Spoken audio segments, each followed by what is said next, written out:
foot.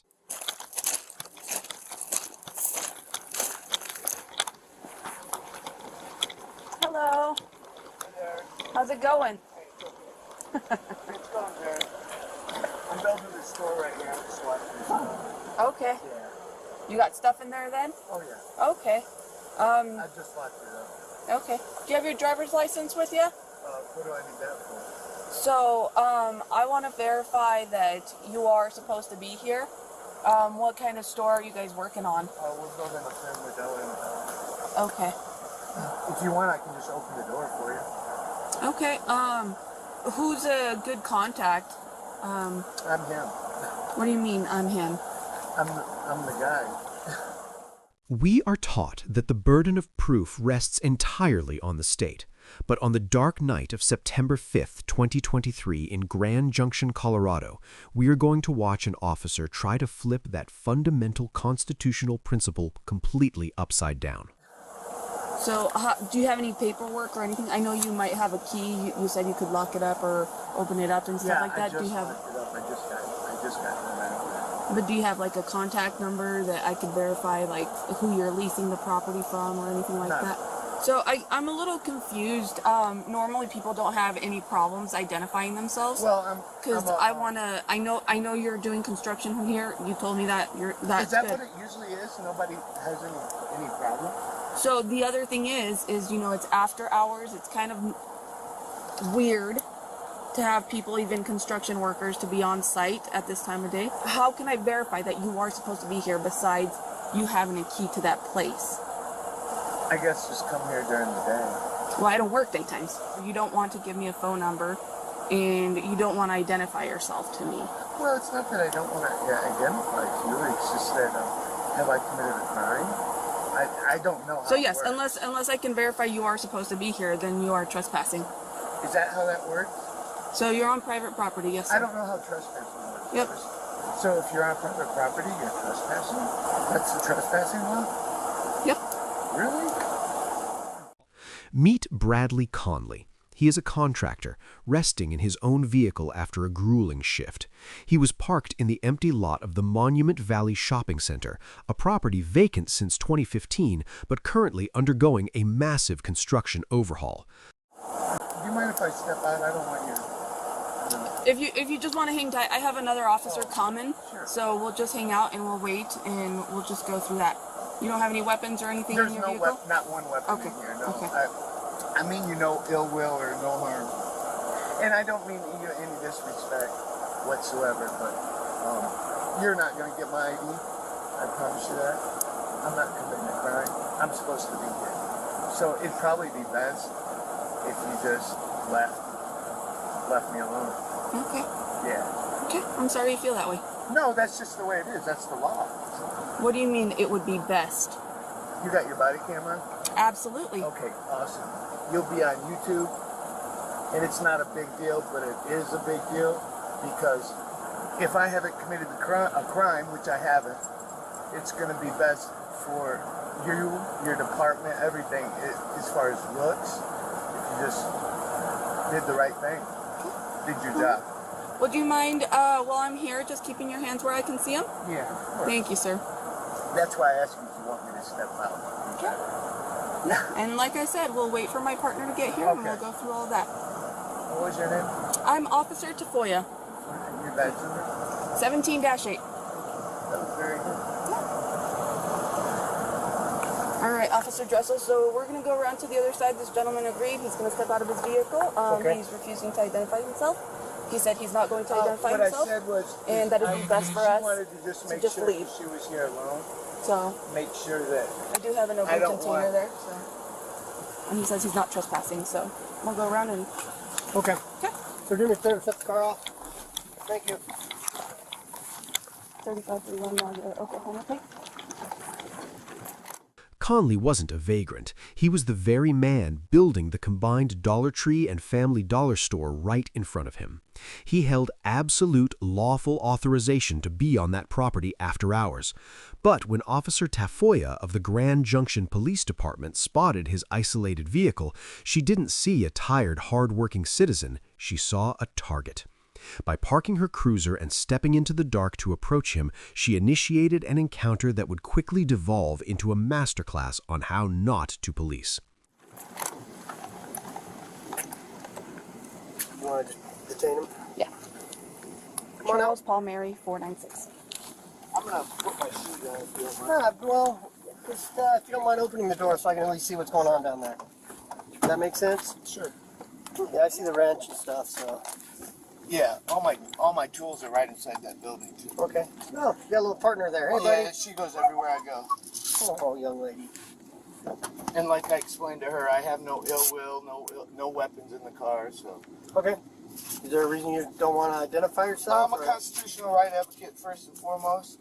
Second, I just build stores, and I've been down here 7 weeks building that one, making sure there's been some suspicious, weird activity, and there's been other officers around here. She's not going to come out, is she? She might. I don't know. Okay. So- All right. So, sir, I am going to detain you, okay? I do need to identify yourself. You're refusing to identify yourself. What, have So I we're committed a gonna- crime? I know Yep. I've asked that. What's the crime? You're trespassing, and you do have an open container in I'm your on vehicle private as well. property, right? Yes. So I do need you to go ahead and turn around and put your hands behind your back for me, please. Turn your hand, please. 3581, we have one. And I don't obviously consent to any search or seizure. Do you have a wallet or anything on you? I do not. Okay. There's nothing on me. Listen closely to Officer Tafoya's justification, because it is terrifying. She essentially argues that unless she can magically verify Conley's permission to be there, he is automatically guilty of trespassing. But is that how the American justice system actually works? Are we suddenly guilty until proven innocent? To justify her heavy-handed approach, she relies on Section 18-4-504 of the Colorado Revised Statutes, which is the state's third-degree criminal trespass law. It states that a person commits this crime if they, quote, unlawfully enters or remains in or upon premises of another. Furthermore, Section 18-4-505 defines those premises to include real property or buildings. So yes, the statute applies to the parking lot. But here is where the officer's logic completely derails, stepping over the line from lawful investigation into tyranny. We have to look at Section 18-4-201 to understand what unlawful entry actually means. The law clearly states a person enters or remains unlawfully only when they are not licensed, invited, or otherwise privileged to do so. Let's break this down into plain English. During the day, a commercial parking lot has what the courts call an implied license, a wide-open invitation to the public. You don't need a written permission slip to park and buy your groceries.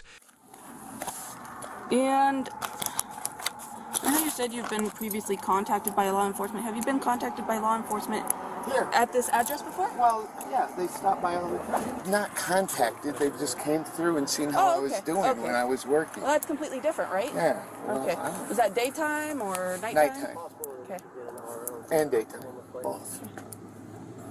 But I'm not answering any more questions, and I'm not talking to you. Okay. And I have a campsite in Fruta up here.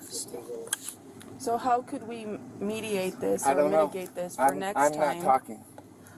You can do it and say whatever you want. I'm not answering your questions. Let me check a sign.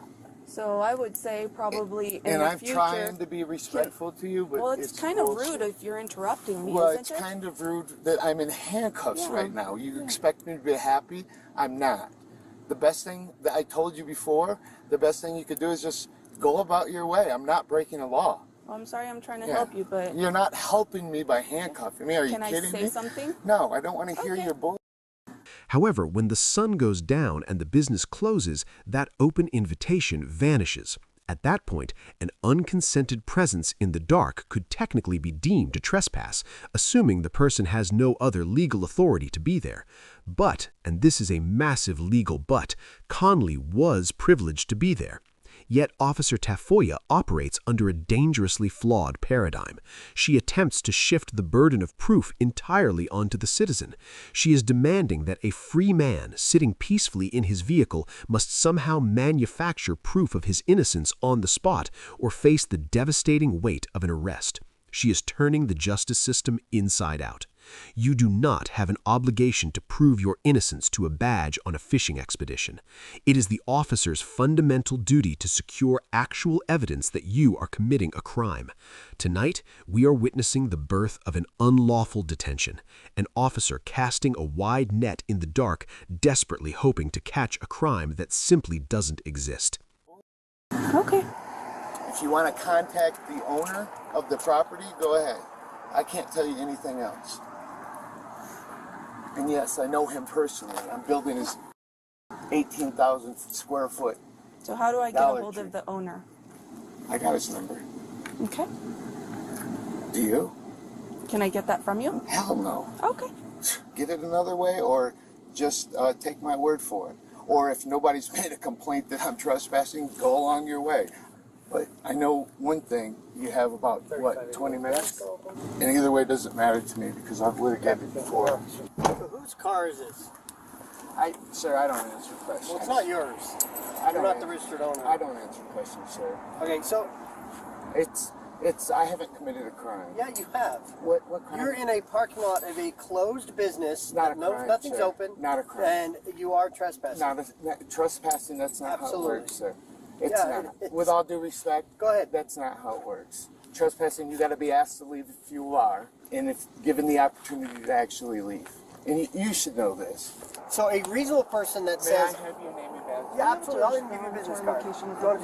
Let me speak for a second. Articulate it. It's So- on camera. I just Okay, want it. so a reasonable person who's in this situation who says, I know the owner, would say, hey, if we call this guy and he tells you that he I'm knows a me, constitutional right advocate. You don't have the right to just come up and put me in handcuffs and demand that I ID, sir. Without due respect. Copy. Yeah, This it isn't looks Nazi like it's Germany.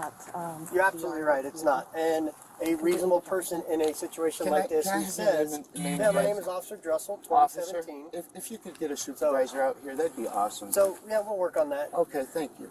So Now, a other than that, I don't answer questions. reasonable and person- I'm not committing a crime. Okay. So you're doing this all without... The moment Officer Dressler arrives as backup, the steel bracelets come out. But we must ask, does a badge grant an officer the absolute privilege to slap handcuffs on a fully compliant citizen just to make their investigation more convenient? According to the 10th Circuit Court of Appeals in the 1992 case of United States v. Neff, the answer is a resounding constitutional no. A Terry stop, which simply put is a brief investigative detention, is meant to be minimally intrusive. While the Neff ruling does allow handcuffs during a stop, it strictly requires a specific living threat, a reasonable, articulable ground for fearing danger from the suspect. Where is the danger here? To solidify this constitutional boundary, the justice system often looks to the 1994 case of U.S. versus Melendez-Garcia. The court drew a firm line in the sand, ruling that the use of handcuffs completely exceeds the permissible scope of a Terry stop if there is no evidence that the suspect is armed or violent. Handcuffs are not a default accessory for police comfort. Look at the evidence in front of us. Bradley Conley was calm, compliant, unarmed, and suspected of a minor property offense.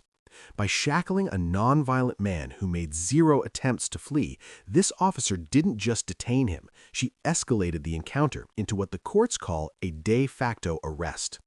An arrest in reality, even if the officer hasn't said the words. And a de facto arrest demands the ultimate key to unlock your freedom: probable cause, meaning concrete evidence of a crime, not just a suspicion. Without that key, this extended handcuffing is a glaring abuse of power. Without me committing a crime, and I know the law very well, and I don't break it. Okay. And this ain't breaking the law. And you can't just come up and either detain or arrest. Now, if you tell me you're going to arrest me or else me give you my name, I will. At any point during this. If you say, hey, my name is Brad, by the way, because you told me your name and badge number, I appreciate it. Hey, Brad, we're going to arrest you if you don't give me your name. I'll give you my name gladly. Other than that, I have nothing more to say, and you're not getting my name or fingerprint reader or any of that. And there's nothing illegal in there, but it'd be really nice to let me put on a sweatshirt right there. It's kind of chilly out there. Or just let me go. So, I know you don't want to listen to us, and you're not going to, but I'll listen to you. this all could have been, like... It could have all been okay if she walked up and said, what are you doing? And I said, hey, here's what I'm doing. I'm building a store. Let me speak without interrupting me? I mean, with all due respect, once again, I don't want to hear it, man. I've heard it a million times. Well, I don't want to hear it either. I don't want to hear cops playing. Well, what are you going to do? I've already told you. I'll give you my name if you say you're going to arrest me if I don't. Otherwise, kick rocks.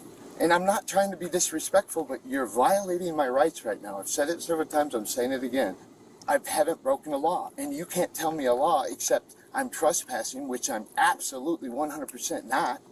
Like I said, there's no reason for this. I have no ill will, no harm or nothing. You could take these off, and I could put a sweatshirt on. They're going to end up coming off anyways. You just are used to stepping up on people and stepping on their rights, right? This brings us to the ultimate standoff, the demand for identification. Conley refuses to hand over his papers. So is he being a difficult agitator, or is he standing on solid legal ground? Many officers love to weaponize Colorado's Stop and Identify Law, Section 16.3.103. But this statute has a mandatory safety catch. An officer can only demand your ID if they possess reasonable suspicion that a crime is actively unfolding. What exactly is reasonable suspicion? It is not a gut feeling. It is not an officer's personal paranoia in the dark. As the United States Supreme Court definitively explained in the landmark case of Terry versus Ohio, an officer must be able to point to specific, articulable facts. We must judge these encounters on an objective standard. The highest court in the land has consistently refused to sanction intrusions based on nothing more than, quote, inarticulate hunches. So what was the officer's specific fact here? Conley was sitting in a parked car on private property at night. Is that inherently criminal? Let's look at the 2012 case of People versus Revual. The Colorado Supreme Court shattered this exact law enforcement narrative. They ruled that simply being present late at night in a parking lot, even in an area with a history of robberies, and even avoiding police contact, still does not give officers the reasonable suspicion required to detain you. If the officers in the Revual case failed the constitutional test, Officer Tafoya fails it spectacularly. A man resting in a vehicle is not a crime. And without an actual crime to investigate, fishing for an ID is nothing more than an unconstitutional demand. It's so ugly. This is why I do this. Maybe after this you'll have a better understanding, and maybe you'll treat people with respect. My channel's got several officers fired that have laughed, and I've warned the same way. I know you're not understanding. I see it in your face. Coming in hot. Is this a supervisor? Yes, sir. Hello. Hey. Good evening. Here, your first name is Brad. Sure. What's your name? Your badge My name is Corporal Mosier. Corporal? Yep. Okay, and your badge number? 17-5. 1705? 17-5. 17-5. Yep. It's cold out here, and these are not doing anything. I'd like to be able to put a shirt on. Okay, I would like to be able for you to do that too. Okay. But we have to proceed with our investigation before. Okay, go ahead and proceed then. Okay. So it's my understanding the officers told you were contacted for trespassing. Yeah. I get you have a reason for being here. Yeah, and that's not how trespassing law works. And as a Okay. corporal, you know that. Yeah. If you guys don't want me here, the owner, which they don't care if I'm here. Okay. But say they did, you'd have to ask me to leave and give me the opportunity to leave. Okay. And I would. So we operate our contacts based off reasonable suspicion, which Right. is what they are doing. Right. Which gives us the authority to identify What's you. your reasonable articulate suspicion that I've committed a crime? Yeah. What's the crime? Trespassing. That's not Okay. how trespassing law works. Okay. No, it's not. I'm Corporal. sorry you disagree, but that's what the contact's for. That really sucks that you think that. Okay. But So I with haven't this being committed a said- crime. Okay. So I'm telling you what we're You doing. need a crime to get my Okay. ID. You know how the ID statutes work. We're going in circles if y'all let me talk. 13 minutes. That is how long Officer Tafoya's body camera goes completely silent. A convenient technological glitch or a tactical huddle to figure out how to justify an unlawful arrest? When the audio finally returns, she proudly announces two brand new charges: an open marijuana container and a camping ordinance violation. But does she actually possess probable cause, the concrete, undeniable legal justification required to strip a man of his freedom? Let's put these accusations under a constitutional microscope. Yes, marijuana is legal in Colorado. And yes, Section 42(4)13055 of the Colorado Revised Statutes strictly prohibits open marijuana containers in the passenger area of a motor vehicle. But there is a massive legal caveat that these officers seemingly ignored. The statute explicitly states that it only applies on public highways and public rights-of-way. Where was Bradley Conley parked? A private, vacant parking lot. Strike one. What about the so-called camping violation? Grand Junction Municipal Code Section 12.48, along with its definition of an encampment under Section 12.0460, absolutely prohibits using a vehicle to sleep. But again, read the fine print. This prohibition is strictly limited to public property and government-owned land. Conley was asleep on private property. Strike two. These officers weren't enforcing the law. They were throwing darts at the penal code in the dark, desperately hoping something, anything, would stick.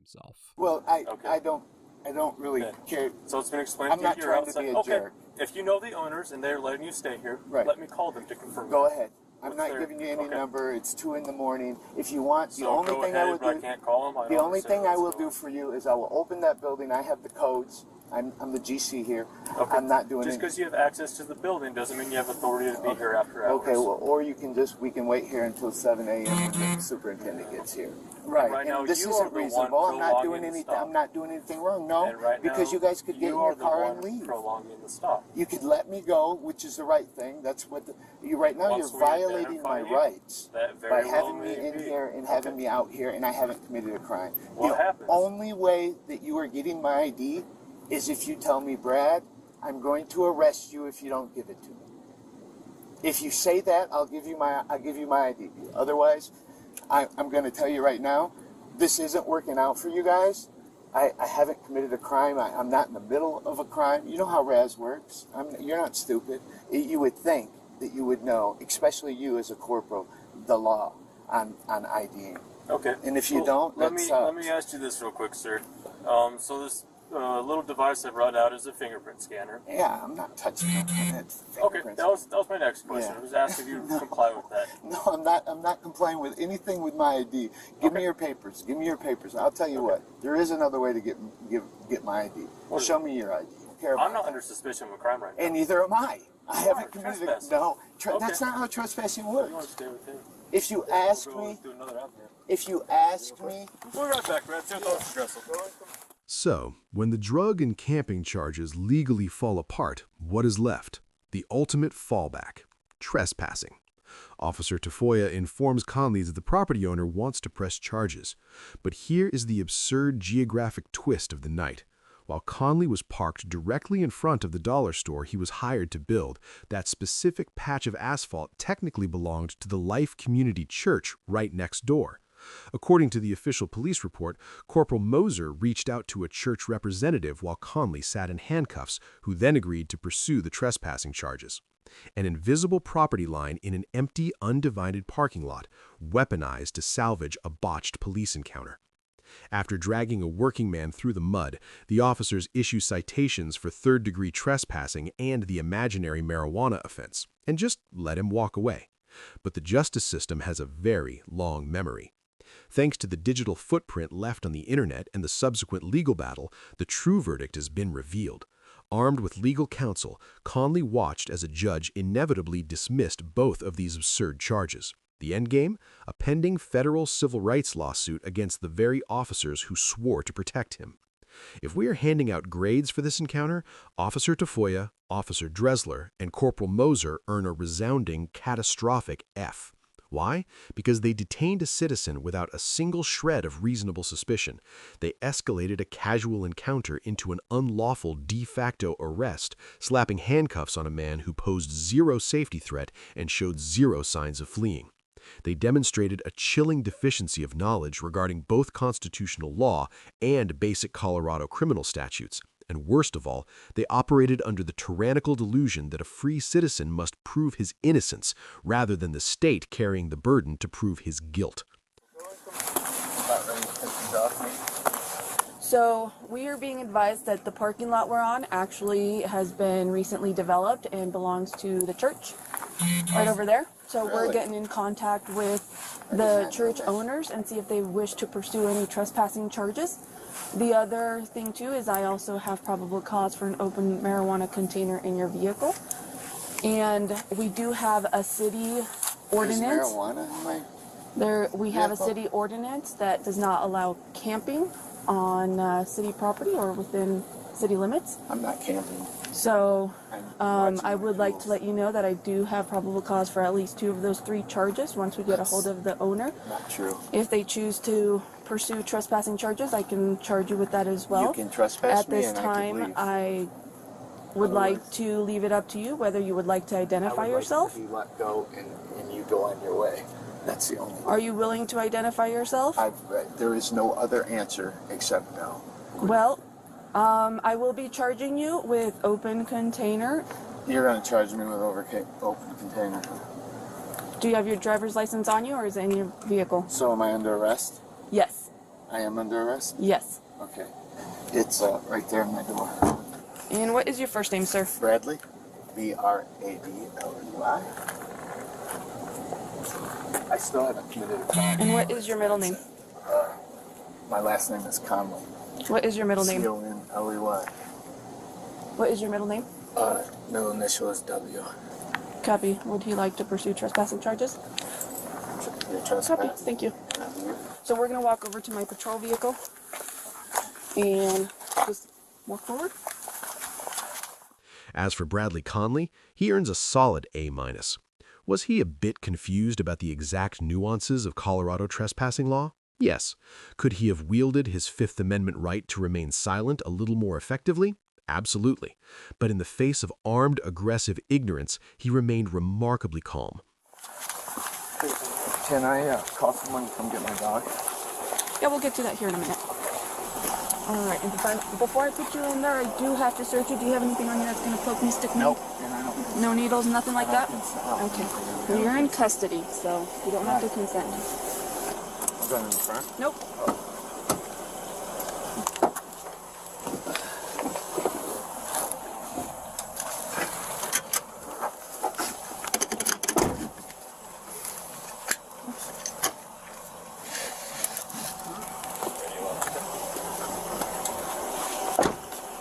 Did they trespass with me? Yes, they did want to pursue trespassing charges. I'm not sure what my corporal told them. I wasn't with him when he called them. You guys can't, since there's no complaint, you know that you can't solicit a trespass, right?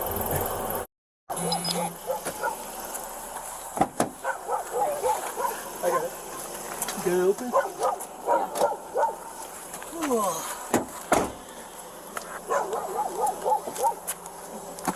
Alright, sir, I'm going to have you step out of the vehicle for me. I have a summons for you. Can you face the car for me? And shut that door. Okay. Where would I file your request for? I'll take this. What's that? Where do I get for you? Is it at your department? You do have to go through our, I think it's through our records department. Where's that located? We are located at 555 Ute Avenue. That's where our police department is. I don't need to be pulling the file. How many complaints you got? That's a lot. Come here, baby. Come here. Come here. Come here. Come here. Sit. Sit. It's okay. Don't pull my pants down. That's a very good dog you have, sir. Yeah, I know it is. What you guys just did is very ugly. And thousands of people will be calling the department, I promise. And I've said that before, and people don't understand. But what you just did, that's garbage, man. You can't solicit a trespass. I bet I'm not even trespassed. And I know the owner of this whole entire property very well. I deal with him every day. Okay, apparently not, because I spoke with the property owner of this property, and he does not know you. Okay. Whatever, yeah. Would you take the handcuffs off so I can get on my way? So, Dressel, did we put his property in Yeah, the your vehicle? phone and the change that we got in your pockets. Of course it is. In I'm the gonna come bed down of in the the truck. morning and FOIA request his body cam. Everything that you've said, keep them on. They are on, sir. Yeah, I know they All are. right. So I'm going to remove the handcuffs, and I need you to Remove keep. them. I need you to keep your hands I know behind. what to do. Quit giving me directives, please. I'm not doing anything unlawful. And I'll need you to keep your hands behind your back until I I know, tell you I can am. relax. Keep your hands behind your back for me. Yeah. I don't have to do what you say. All right, it's now, since you know you're not allowed here, we're going to ask you to leave. I'll be here tomorrow. Working. Come get me then. Okay. He stood his ground, repeatedly refusing to surrender his ID to an unlawful demand while physically complying with commands to ensure his own survival. This parking lot confrontation is a stark, terrifying reminder for all of us. Asserting your rights on the street is only the first half of the equation. The true victory requires surviving the pavement so you can hold them fully accountable in the courtroom.